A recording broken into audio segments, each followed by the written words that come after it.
Hello there everyone, it's Nuoance. Today I'm taking a page out of my favorite critics channel and going to review some movies/short films made with the medium of VRChat.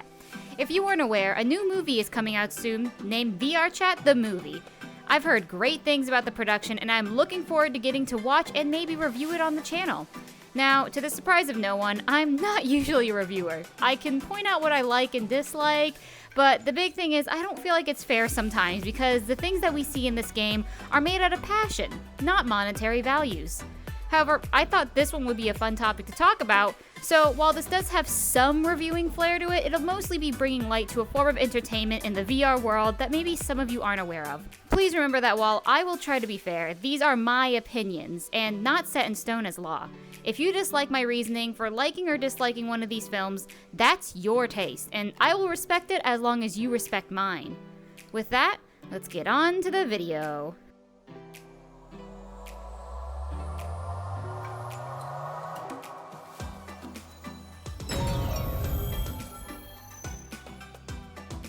So originally I had set up a few different categories for each film, but once I got more into them, I noticed that some are just documentaries. Which, nothing's wrong with that, because it wouldn't make sense to rate a documentary on what their story is. Instead, I'm going to be listing these videos from my personal least enjoyable to most, and give my reasons why. Once again, this is a list of these movies that I've seen, and that means that one will always have to be at the bottom. That does not mean that I think it's bad, it just means that I've enjoyed the rest a lot more. Don't be hyper-judgmental on these videos shown here, as just like me, these are made by people who did this out of pure passion, and to my knowledge aren't professionals. I also know that there are probably a ton more to watch, but these were the ones I found in the recommended movie world. If you want me to give my opinions on others, send them my way, and I'll try my best. Coming up on the rear is a movie called It's a Trap. It's a Trap is by far the longest one out of all of these films, clocking in at about an hour and 40 minutes of recorded time, and probably going to take up most of this video. The plot is about a 19-year-old boy, Chandler, whose internet cut out because his mom can't afford it. He makes a deal with her, makes some real friends, and he can get it back. So he storms out and meets a trio at a bar. Jack, the e-boy kind of guy who only wants to get drunk and party with his friends. Jill, his girlfriend who is much more uptight and just one inconvenience away from leaving him. And Kyle, the hashtag nice guy. Through a series of events, Chandler ends up befriending this trio despite his mom's obvious distaste to them and hangs out with them more and more. There he meets another girl. I think her name was Chloe, I can't really remember, and learns that Kyle, Milady Man, has a crush on her. Too bad for him though, she likes my man Chandler. TLDR, I'm not gonna spoil the movie just yet, but this plot goes off. There's creepy guys, cheating, lying, attempted murder, and so much fraud. Honestly, I watched this one with my friend Connor. Go check out his channel. We were rooting for Kyle for the first quarter of the movie. We loved the kid and bonded with him. Well, let's just say by the end...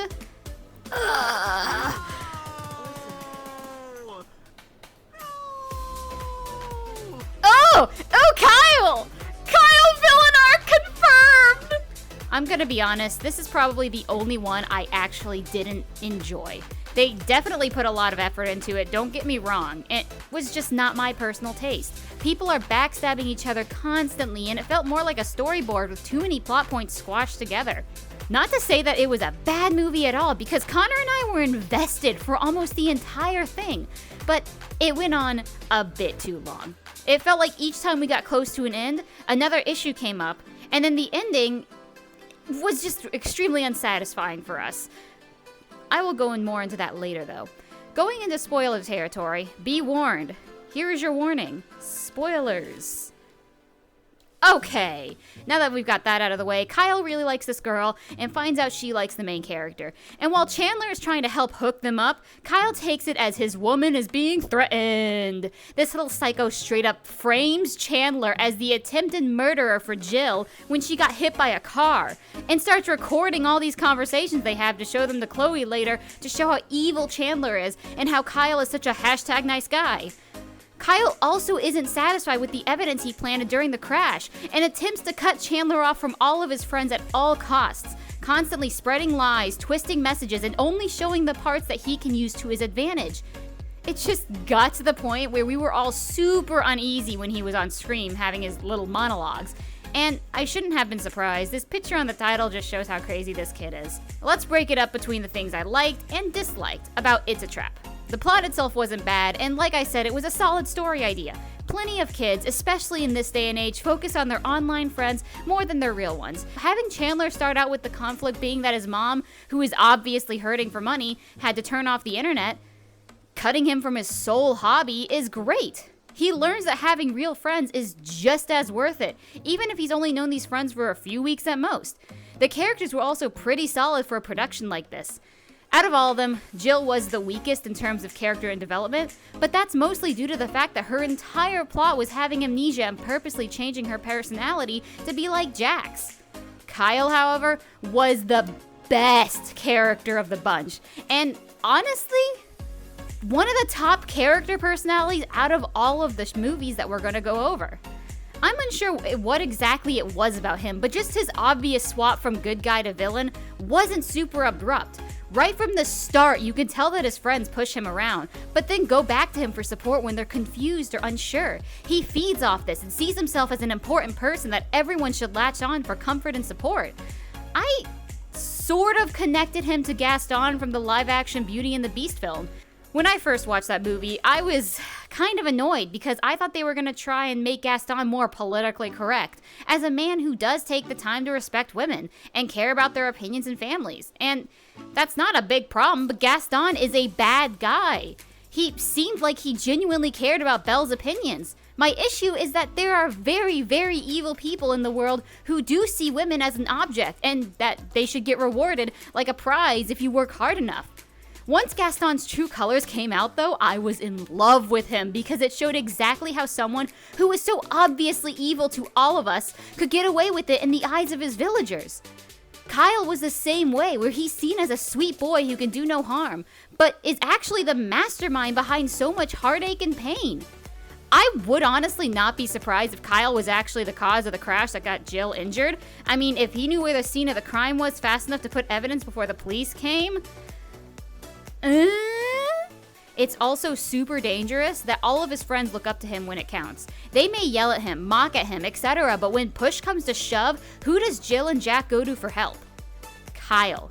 He knows this. He sees himself as the only reasonable person here. He thinks he deserves any woman he deems fit and sees nothing wrong with framing someone and effectively ruining their life just because some girl doesn't like him. If anything, I would have loved his character more if they removed the internal dialogue about his evil plans, and also his random outbursts where he's saying things like, "You'll pay for these!" Keep the bar conversation between him and Chloe, though. That was chilling and all too real for someone to experience. Kyle was the best thing about this movie by far, but there are some serious gripes I had about it as well. Hey, psst, hey, hi, Future duo here. I was doing some research on, the YouTube channels of these people, and I just wanted to point out that Kyle has a Danganronpa OC. That means absolutely nothing to most of you, but do you play Murder Mystery? Because if you play Murder Mystery, that makes so much sense. Reading up on this film, it was actually a roleplay that went on in episodes, which explains a lot. The reason that the plot felt like it was going in circles and never seemed to end was because it was done in episodes. The actors might have been doing this live, so they had no intent to actually make this into a full movie, just episodes for fun. Plus, the original premise, trapped as in VR, kinda got drowned out in the story as it went on. I feel like Chloe is just a side character compared to these 4 way more interesting ones. The only thing that you find out is, surprise, they're the trap, and Kyle is suddenly like, haha, gotta go. As I said before, though, Connor and I were completely invested in the story, and since it did continue to keep the plot going, there was never really a dull moment. Though the whole party part near the end, that was anxiety, man. We were just, he's going to the party, Connor! Why do you think you would get away with this?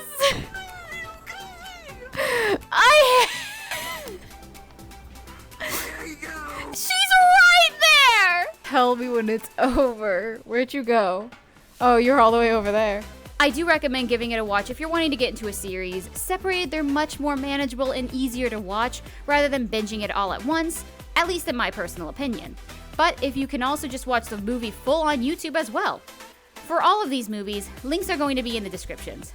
This one was back in 2018, so don't expect any continuations and don't harass them for more. That's just cringe. You're cringe. If they want to continue, they can, but looking at their hiatus video, I don't think there's any plans to. Just like they said, this kind of thing takes a lot of work and coordination. If you're missing even just one person, you can't continue because how do you explain their absence? All in all, solid story, and hopefully they made a great memory out of it. The rest of these are much shorter and have a lot less to work with, so I promise you, you won't be stuck here for days as I ramble. Next up is Florence Christmas Wish, a VRChat holiday short. It's about a child, I assume Florent, falling asleep and dreaming about having fun in the snow with their friends. It's a very wholesome short, and while I wasn't in love with it, I didn't dislike it either.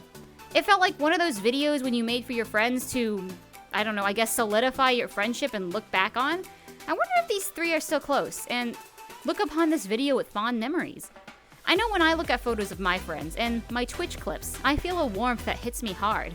The reason I placed this above It's a Trap is because it gave me a hint of wholesomeness, which left me feeling good, while the end of It's a Trap left a sour taste in my mouth that's hard to get over.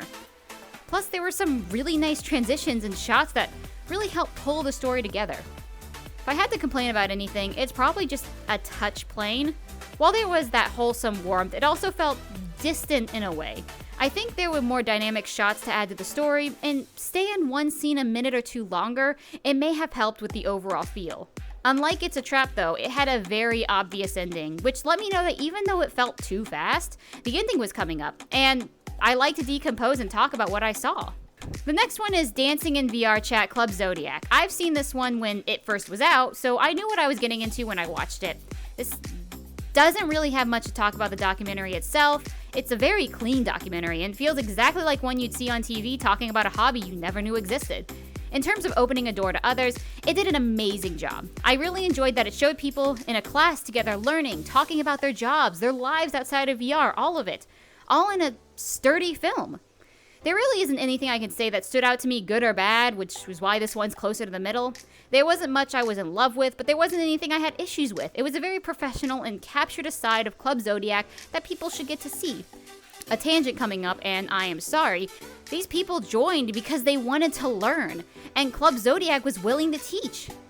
Imperfections are perfectly fine, and the anime girl dancing on you may just work at a Wendy's during their day job. They don't have to entertain you. They're doing it because they love to. I hear horror stories about people feeling they're entitled to attention because they're big supporters, and that's not the case at all. They are not there to be top-tier dancers. They put the effort that they want to put in. I'm sure there are people who join these kinds of clubs who just tear apart someone's dancing or talents. Everyone is at different levels. Just because something is easy for you doesn't mean it's easy for everyone. I've stated before, I wish I could dance, but I don't have the energy, confidence, or health to do so. If you go on an event just to tear someone down, you're kind of a scumbag. And this short shows all of the effort and time people put in to learn their craft. So you can drool for about an hour and a half. Have some respect, please. I want to end this one real quick with also saying that I am not part of any kind of dancing group, so I have no idea what I'm talking about. Alright, that tangent got really off from my main topic, but next up we have A Wider Screen, which is another VRChat documentary. This one is more focused on VRChat in general, what people do, who they meet, the feeling of seeing someone in person after knowing them as a cute boozette all their life, the usual. This one was much more relatable to me than Club Zodiac, since it was about the game in general, so I was much more invested and loved how tooth-rotting wholesome it is. My only gripe is that it was too short, and at least a third of the video was talking about cover your ears, Connor! Cover your ears! But just like the previous one, it's part of VRChat, and some people do use and talk about and plan for the game. There are tons of Discords that have discounts for these purposes, which is crazy. I just felt like it came out of nowhere compared to the previous conversation, was that VRChat is the future and meeting his VRChat friend for the first time was super wholesome. But I still enjoyed it the most out of the documentary, so it stays closer to the top. Only in VR. Broke my heart. It was the second one I watched, and after Derailed, it didn't help my mood much. Spoilers abound. Only in VR is about two friends who have been hanging out almost every day for 8 months, before the brown-haired character realizes that their friend only lives 30 minutes away. This spikes serious anxiety in their friend when they ask if they want to go to a movie premiere together, and completely ruins their friendship. This one was also very short, and it felt like only a few minutes at most. But what hit this one home was the worlds that they showed to portray the friendship building between the two main characters. Most of the worlds I had been to as well. Back when I played with mostly only my IRL friends, it hit me in an emotional spot I wasn't expecting to be hit at the time. So before the conflict even came up, I was already projecting my own friendships onto these two characters. What made things the worst was that the fears the white hair character are ones that I've had myself. I've had plenty of friends that I have met on this game who find out that I live in the same state as them, and they want to make plans to visit. There is a ton of anxiety that comes with that, and I knew that awkward situation where you do trust your friend, but not that much just yet. It's a boundary that some people aren't comfortable with crossing, even if you trust the other person with your life. What made this one so much worse was that the white-haired friend ended up lashing out in return, and saying some really messed up stuff to their friend, calling them a creep, for example. At this point, the brown-haired friend stepped back and apologized and asked if they could still be friends, but it was too late. The damage had been done. The fear was there, and the film ends with the white-haired character leaving without a goodbye. And the brown-haired character took off their headset to cry. This is something that happens so often in this game and is easily one of the worst feelings when you fight with someone and they just hang up, log off, go on red. It's soul-crushing. That feeling of taking your headset off and feeling the connection you've made, that friendship you've nurtured for months just shattered in an instant, can kill an individual personally. This one really hit home with a personal attack that almost all of us have felt at least once, and I did not enjoy it in the slightest. But I'm also not going to ignore it and say that it was bad just because I didn't like it. I just personally hate sad endings because my own personal views. I'm sad all the time. Why do I want to watch something and feel even sadder, you know? This short film perfectly showed how most VRChat friendships used to start.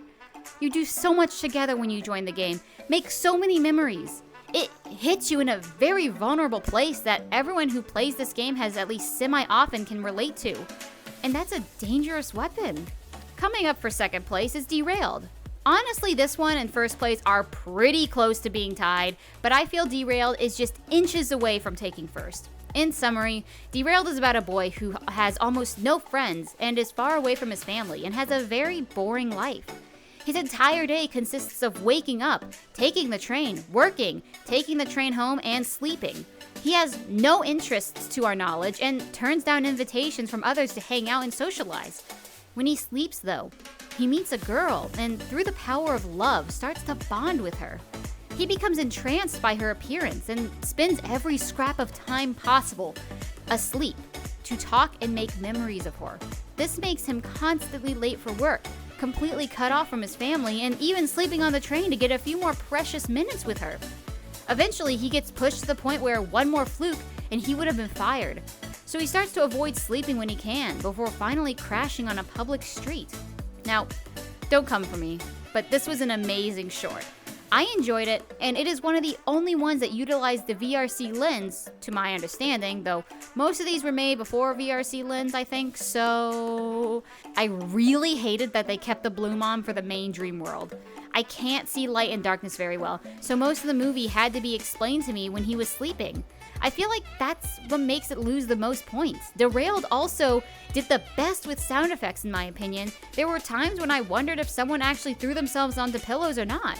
Some weren't greatly done. The footsteps were a little loud and the conversations were super quiet. But that's where the visuals and music shined. They really worked hard in making this original, and it showed. I'm still half positive that the main character's model was a Flynn model repurposed, but you didn't hear that from me. The ending is what honestly got my friends real upset, and out of all of them, it hit me the hardest in terms of true terror. It's a Trap had a sad ending because they wanted to continue it, and it was considered a cliffhanger. Only in VR has something that has happened to everyone at least once, but we can hope that maybe they're able to talk it out later, and is hurting at the moment. With Derailed, it's the terror that he went so far to seemingly injure himself to keep himself awake, but in the end sank back into that false lullaby. We, the viewer, know this isn't good for him, even if he thinks it is. While the real world turns their back and hurts him, she's always there for support and makes him laugh again. She is his hope, and he clings to her desperately. The terror that this man may never be able to get over a girl he created in his own mind and will slowly die because of it, it left a pit in my stomach. It's those kinds of endings that I like because even though it's sad, it's such a deep level of depression that you can't really see it go any other way. No one wakes up from paradise and decide they love the real world more in a few days. It's a sink or swim situation, but when the air is cold and ruthless, while under the waves is warm and calm, sometimes it seems better just to sink. But that only leads to one end: death.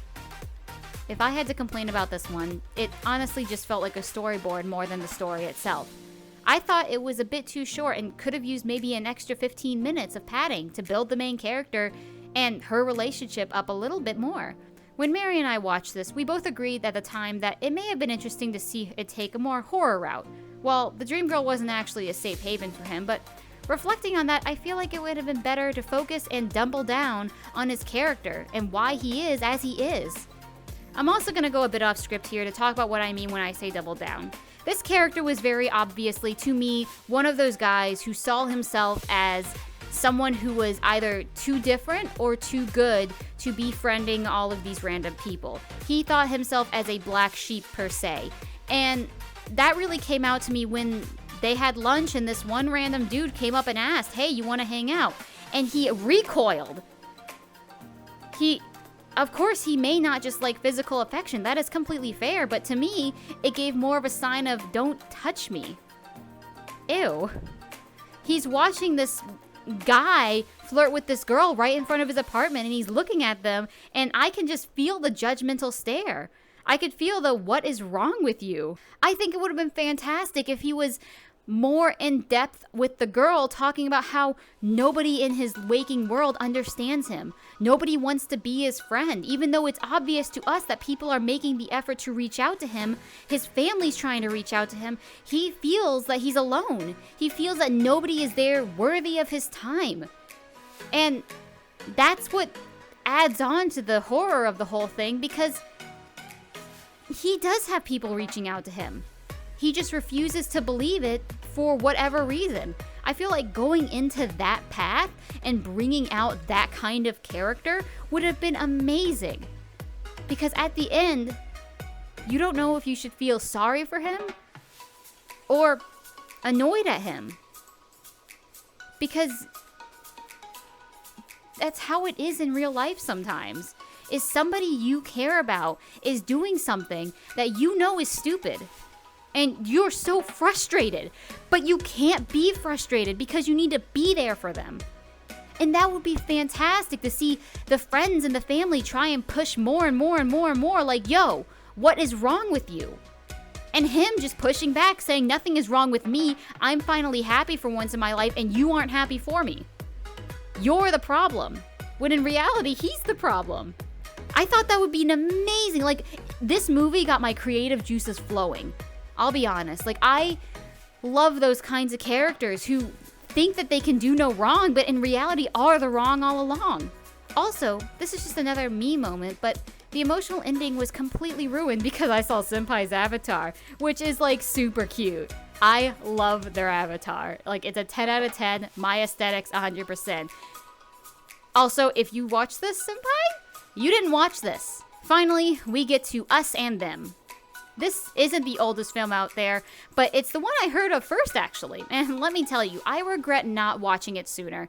This movie was fantastic. The summary is that there's a tribe of, like, I think they're hyenas, and they're just living their lives and minding their business. But suddenly, one day, while two of the hunters were chasing a horse for food, they run into a small army from another part of the world who invade and kill the villagers that aren't able to escape. And through intermittent spying, the survivors learn that their people who were captured are publicly executed for the entertainment of tourists. Spoilers inbound, they end up taking back their home at the price of one hunter's vision, and the invaders that survive the encounter are sent back out to the savannah and die. Listen, this one took me by complete surprise. An issue I have with every other movie is the animation, I guess we can call it. Since this is recorded in VRChat and not everyone has full body, you can't expect everyone to be able to move in a unique way. A consistent problem that took me out of each and every movie was their walking animations. I recognize it, and so it tarnished the immersion a little bit. But this movie thought about those small details. There are such dynamic movements going on the entire time. People dodge rolling, falling off trees, choreographed combat, etc. The lack of dialogue as well added to the whole piece. When Mary and I watched Derailed, a gripe I had was the audio. It's a Trap also had the same issue where sometimes the character sounded too quiet and too far away. Everyone has different levels of mic quality, and not letting someone join you because of that could hurt more than help. You also sometimes want dynamic shots where someone is running off somewhere else. And only recording one point of view means that that one person will always be quieter than the other. I digress on that though. I highly recommend watching this one. It kept me on the edge of my seat the whole time. This entire movie was incredibly detailed, and I just wonder how much effort went into it. There were bullet holes where the gun shot, blood when someone was stabbed, a great level of consistency that made it hard to tell if they just skimmed over a part because they didn't care for it anymore. It had a fantastic pacing like Derailed, which gives the viewer time to decompose the information they've gotten so far. By using the power of body language, you get a full story without a single word said. Well, minus at the end.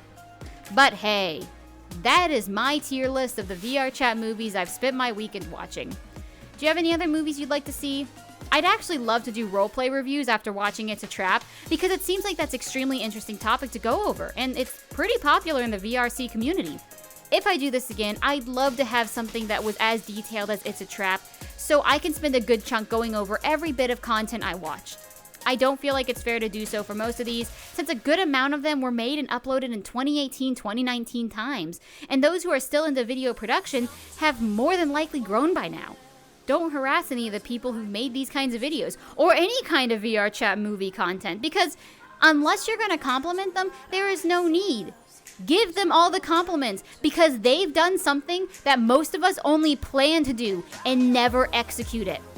So even if you see something that you see as cringy, don't forget, they managed to take a big step forward, and it's completely natural to stumble a bit at first. Do not harass anyone in this video, because just like I said, most of these were made years ago.